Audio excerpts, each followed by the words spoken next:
You get a line, I'll get a pole, honey. You get a line, I'll get a pole, babe. You get a line, I'll get a pole, and we'll go fishing and crawl that hole, honey, baby mine. Hello, YouTube.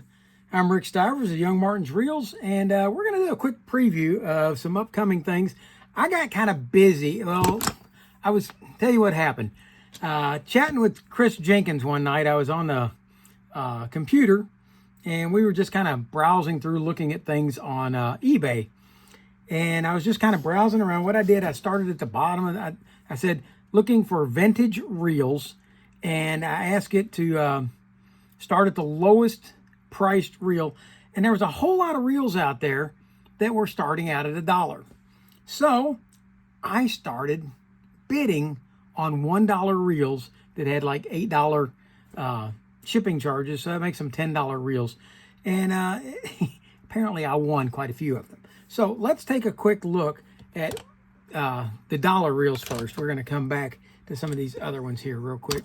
But in the meantime, let's take a look. This was one of the final ones that I got. It's this King Neptune 7700.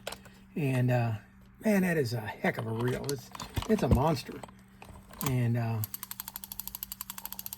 it seems to work. Everything on it seems to function. The anti-reverse functions, the bail trips, everything does what it's supposed to do. And it's a little ugly from a little saltwater corrosion up top, but aside from that, it's in really good shape. Dollar reel. Okay. All right. The next one was this Olympic reel, Perfecta 600. Chris and I were talking about this one. So, well, should I bid on it or not? I don't know. And finally, I went ahead and put a bid on it. $1 bid on it. And this one, the anti-reverse override does not work. So this will be a fun little project to get into it and see if we can figure out what's going on. It's probably just old grease or a sprung spring, something like that. But everything else on it seems to work okay. The bail trips. The bail is kind of, if you look at it, it's kind of sticky. And if you look, it's really odd shape. So somebody's kind of bent and tweaked it a little bit. And we'll see if we can't reshape it a little bit, get it looking a little better, and get it to where it will drop all the way. The drag works, but the anti-reverse doesn't. It's a ball bearing reel, and it's a pretty nice reel for $1. Now, I say $1. I had to pay the shipping on these too, so they all ended up being about $10 a piece. So, but anyway, I wanted some new material to work with, so I jumped on it at $1 a piece. I figure I couldn't get hurt too much. Okay, the other one I've never heard of before, this Carmen number 41, and this is a sweet little reel. It trips, it does everything it's supposed to. The anti-reverse override works. Everything on this reel works. I imagine it's pretty daggone slow. But I think it'd be a really nice little bluegill reel. So we're going to be doing this Carmen 41. Yeah, all these are going to be coming in a few weeks. I'm getting ready to go on vacation. And when I get back from vacation, I'll start working on these reels, getting them done. Okay. This Daiwa 1300.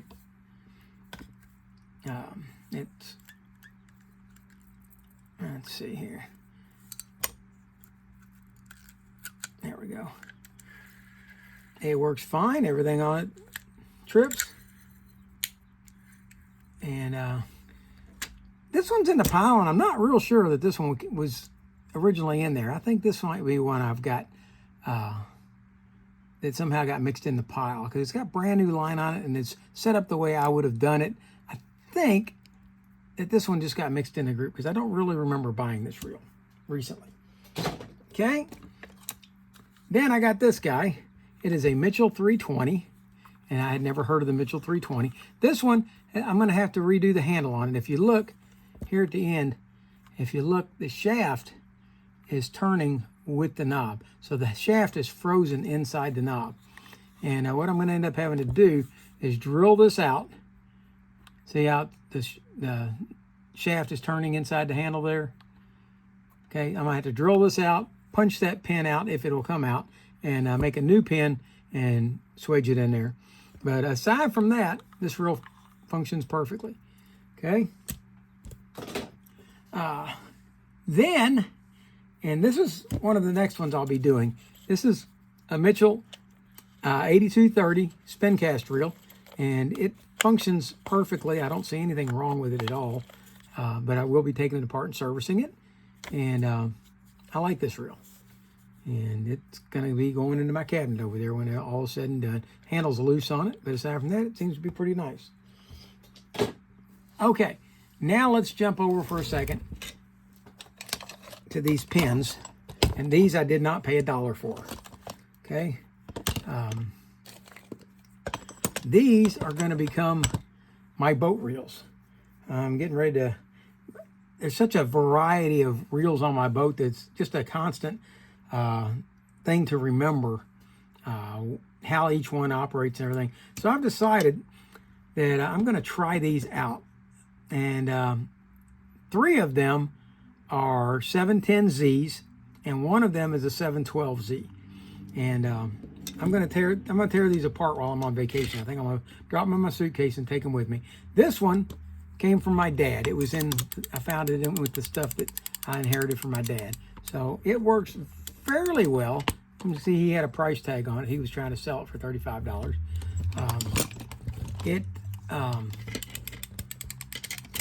It has a drag problem in it. It catches just slightly. And so I've got to reshape this cup and see if I can't take the bend out of it. I think it's this one, although it doesn't seem to be. This one's not dragging right now. Let's see if it was one of the other ones.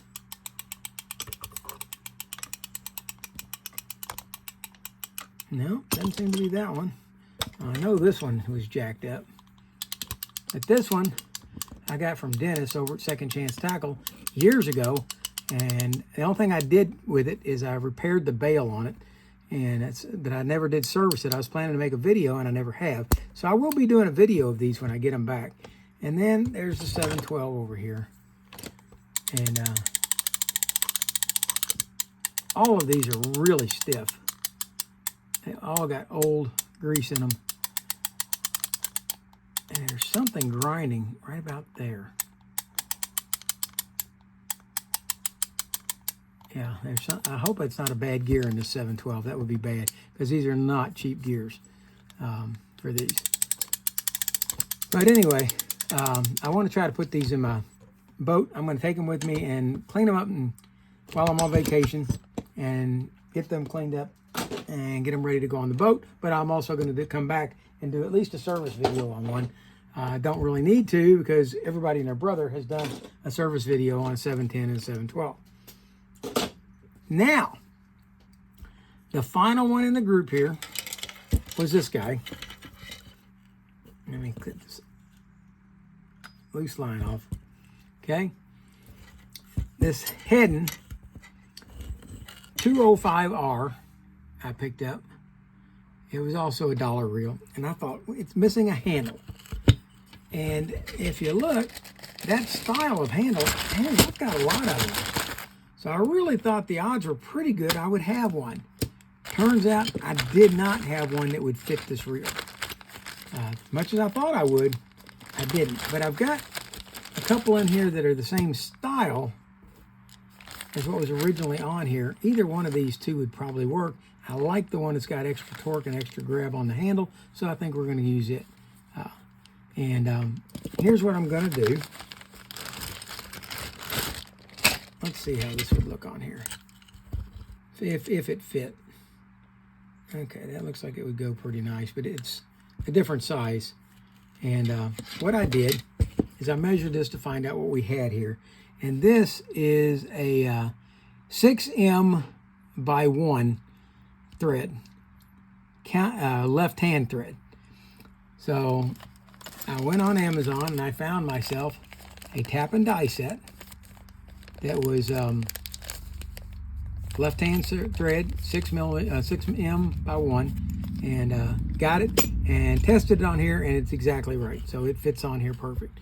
And so what I'm going to do is we're going to take and drill this out and re-tap it using the tap that comes with it, and see if we can't put this one on this reel and see how it goes. I'm hoping to get this tightened down in there. I'm afraid that when it tightens down, if this isn't out just a little bit, that it may bind. So what I may end up having to do is go back in once I take the gear out of here and slightly file this shoulder down to make it fit. Anyway, that's my plan on this, and that's what's upcoming. We're going to be getting those done. This is going to be the first reel that I do, is the video on this. The second one is going to be that Mitchell reel, this one here, and I'm going to try to shoot those over here over the next 2 days and see if we can't get that done before I leave on vacation. Now, the thing I've been working on for the last, well, it's quite some time, is trying to get the spin cast reel cabinet done. And I finished it up this morning and got it hung up. I'll show it to you. Okay, this is my spin cast reel cabinet in my garage. And I've been working on this, believe it or not, for almost 2 years. And it is done. It's made from an old china cabinet. And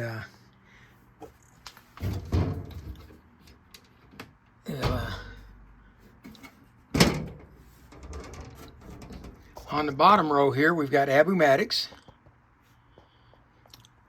Second row up, these are all Zebcos. Then we go to Bronsons. Then we move on to Johnsons.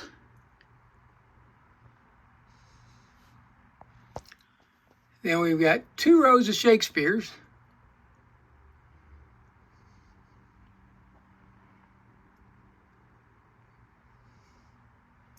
And on the top row up here, we have South Bend and Heddon.